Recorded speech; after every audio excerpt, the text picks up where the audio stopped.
श्रेष्ठ धनाहून जिचा साठा जयापाशी ज्ञानी मानती तो जण. कुणाच्या ओळी आहेत बेटा? सावित्रीबाईंच्या, आहे की नाही? मग आपल्याकडे विद्या असायलाच पाहिजे की नाही? तर अशा लिहिणाऱ्या अज्ञानाच्या अंधकारातून प्रकाशात नेणाऱ्या ज्ञानाची ज्योत मनामनात पेटवणाऱ्या स्त्रियांना मोकळा श्वास मिळवून देणाऱ्या प्रतिभावंत कवयित्री, साहित्यिक, सामाजिक प्रणेत्या, आद्य शिक्षिका व प्रभावी व्यक्तिमत्वाच्या धनी सावित्रीबाई. जो सरकश रहा वो बना हुआ, जो सरकश रहा वो बना हुआ, जो थोडा झुक गया वही सब पा गया, अशा नेहमी म्हणणाऱ्या फातिमा शेख. भर दरबारात पित्याची हत्या, दोन भावांची आदिलशहाकडून हत्या, गर्भावस्थेत सहन करणाऱ्या, स्वराज्याची कास धरत शुभा कोंढाण्यासारखा बळकट किल्ला मुघलांच्या हाती असणे बरे नव्हे, तो परत घे अशा शौर्याने सांगणाऱ्या, नेतृत्व करणाऱ्या, मातृत्व करणाऱ्या माझी जाऊ. या सर्व स्त्रीवर्धिनींना मी, स्त्री रागिनींना नतमस्तक होते व आपण आजच्या पुढच्या मुद्द्याला येऊया. नवी दिशा, नवी आशा घेऊन येणाऱ्या नववर्षाच्या सर्वांना हार्दिक हार्दिक शुभेच्छा. किती सुंदर आहे ना हे पर्व. आत्ताच सर्व विद्यार्थिनींनी अगदी सावित्रीबाईंचा जीवनपट आपल्या सर्वांपुढे उतरवलेला आहे. मनामनात खरंच आनंद वाटला, ऐकतच राहावं वाटत होतं. इतक्या गोड आवाजात आणि इतक्या कणखर आवाजात मुली आपल्या बोलत होत्या आणि मनामनात त्यांच्या सावित्रीबाई रुजल्या होत्या. किती सुंदर आहे पर्व. 1 जानेवारी 1848 रोजी आपल्या सावित्रीबाईंनी मुलींची पहिली शाळा सुरू केली. 3 जानेवारीला त्यांचा जयंती उत्सव, बालिका दिन आणि महिला मुक्ती दिन म्हणून साजरा केला जातो. 9 जानेवारीला फातिमा शेख पहिल्या आद्य शिक्षिका आहेत, त्या सुद्धा सावित्रीबाईंच्या सहकारीने. सावित्रीबाईंसोबत त्यांनी शिक्षक प्रशिक्षण पूर्ण केलं होतं अहमदनगरला आणि त्यांनी त्यांच्या कार्यात हातभार लावलेला होता. त्यांनी कवयित्री पण होत्या. सावित्रीबाईंनी त्यांना हट्ट केला होता की तुमच्याही कविता माझ्या काव्य फुले या कविता संग्रहात आपण छापून घेऊ. पण फातिमाताई तयार झाल्या नाही. अशा या कवयित्री पण असणाऱ्या फातिमाताईंची जयंती 9 जानेवारीला. परत 12 जानेवारीला कोणाची जयंती असते बेटा? माझी जाऊची जयंती. तर असा हा आणि 14 जानेवारी सर्वांचा आवडता सण, अगदी आपल्या भावनांना, संघ भावनांना गोडवा देणारा सण याच महिन्यात येतो. तर असा हा पंधरवडा, आपल्या स्त्री उत्सवाचा पंधरवडा म्हणूया आपण, हो की नाही? आणि आज या शंकरराव विद्यालय आस्था येथे अतिशय सुंदर असा कार्यक्रम, महिला मेळावा साजरा करत आहात, आयोजित केलेला आहे. तर त्या प्रसंगी कार्यक्रमाच्या अध्यक्ष माननीय वैशालीताई केशवे, तसंच उद्घाटिका श्रीमाननीय सौ संध्याताई केशवे, पालकवृंद, शिक्षकवृंद व माझ्या सावित्री रूपातील सर्व विद्यार्थिनी, त्यांना माझा सर्वांना नमस्कार. मॅडमनी सांगितलं होतं मला की पालक म्हणून मी कसा घडू किंवा माझी पालक म्हणून काय भूमिका असावी याबद्दल मॅडम थोडं बोलता का?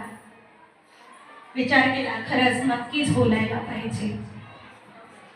कारण आजचं पालकत्व थोडं कठीण झालेलं आहे, कारण की तंत्रज्ञानाचं युग आहे आणि या तंत्रज्ञानाच्या युगामध्ये आपल्याला अपडेट होणं फार गरजेचं आहे. वाटते ना आपल्याला? आपल्याला तक्रारी पण जाणवत असतील बऱ्याच मुलांच्या. मॅडम आमच्याकडे पण येतात, मी प्रायमरी शिक्षिका आहे. अगदी वयोगट 6 ते 10 वर्ष वयातील मुलांना जेव्हा शिकवताना मॅडम तक्रारी येतात, मॅडम हा ऐकत नाही हो. मग हे तर किशोरवयीन मुलं आहेत, हो की नाही?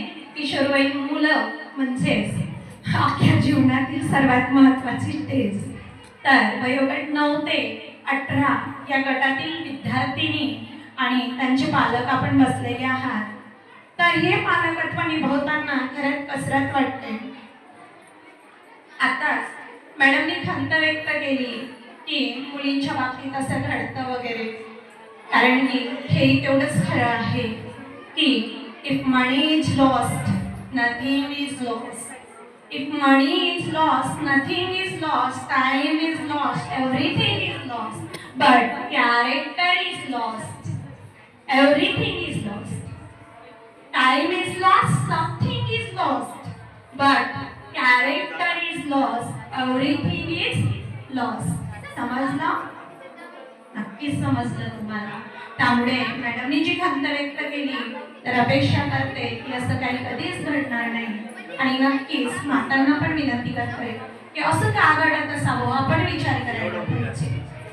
आज सावित्रीबाईंनी इतके दगड झेलले, शेण झेलले, असं आपण सहज मी सावित्री बोलते या नाटिकांमधून तुम्ही बोललेले आहात, बोलले ना, हो की नाही? आता मला बाळांना म्हणायची सवय झालेली आहे त्या वयोगटानुसार, पण तुम्हाला ना म्हटलेलं बरं मुलींनो, ओके?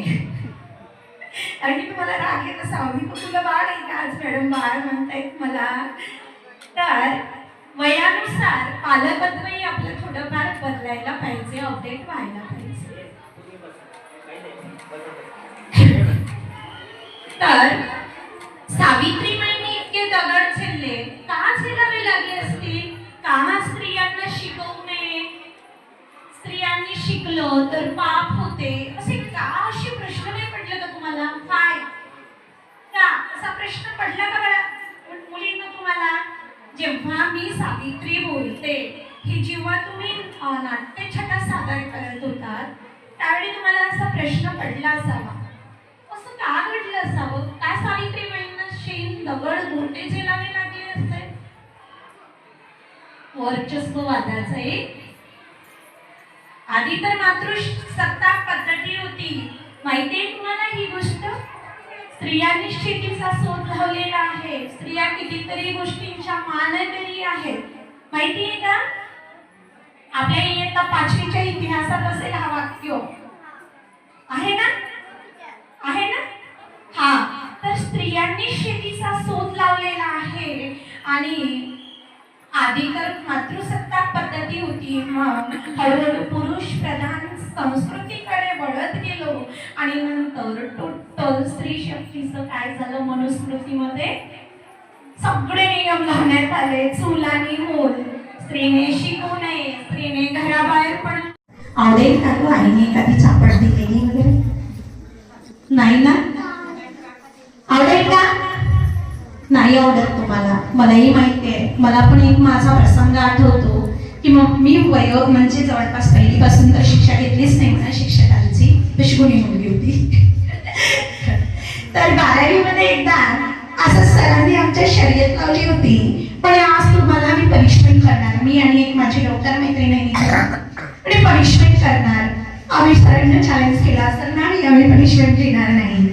सरांनी असा लॉ विचारला मला की आम्ही तो वाचलाच नव्हता, किरचॉफ्सला म्हणे आपल्याला मॅथ्सला आहे ना, तर तो विचारला आणि आम्हाला दिली छान. आम्हाला इतकं वाईट वाटलं त्या गोष्टीचं, त्यावेळी दिवसभर रडत राहिलो. मग कधी पनिशमेंट घेतलीच नाही बरं का.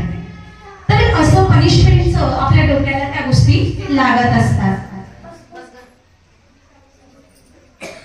तर तुम्हालाही नाही आवडत, तर या वयामध्ये मित्रवत आचरण असायला पाहिजे.